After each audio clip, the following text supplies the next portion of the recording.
இந்த வீடியோவில் நம்ம என்ன பார்க்க போகிறோம்னா விண்டோஸ் 11 எப்படி இருக்குது, அவுட்லுக் எப்படி இருக்குன்னு பார்க்கலாம். என்னென்ன சேஞ்சஸ் இருக்குது விண்டோஸ் 11லான்னு பார்க்கலாம். விண்டோஸ் 11 இன்டர்ஃபேஸ் இப்படி தான் இருக்கும். ஸ்டார்ட் மெனு வந்து விண்டோஸ் 10 லெஃப்ட் சைடில் இருக்கும். இது வந்து சென்டரில் வச்சுருக்காங்க. பவர் பட்டன் பார்த்திங்கன்னா இங்கே இருக்கும். விண்டோஸ் 10 வந்து இங்கே இருக்கும். விண்டோஸ் 11 இங்கே ரைட் சைட் மூவ் பண்ணிருக்காங்க. இங்கே போய்ட்டு நம்ம ஸ்டார்ட் பண்ணிக்கலாம். பார்த்திங்கன்னா வேறு என்ன சேஞ்சஸ்னால் கண்ட்ரோல் பண்ணதில் விண்டோஸ் டூல்ஸ் அப்படின்னு ஒரு இது கொண்டு வந்துருக்காங்க. அதில்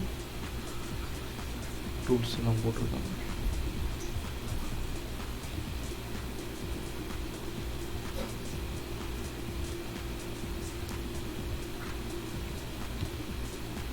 சவுண்ட் சேஞ்சஸ் பண்ணியிருக்காங்க. Windows 10 Windows 11 start up sound எல்லாம் சேஞ்ச் பண்ணியிருக்காங்க. தேங்க்யூ.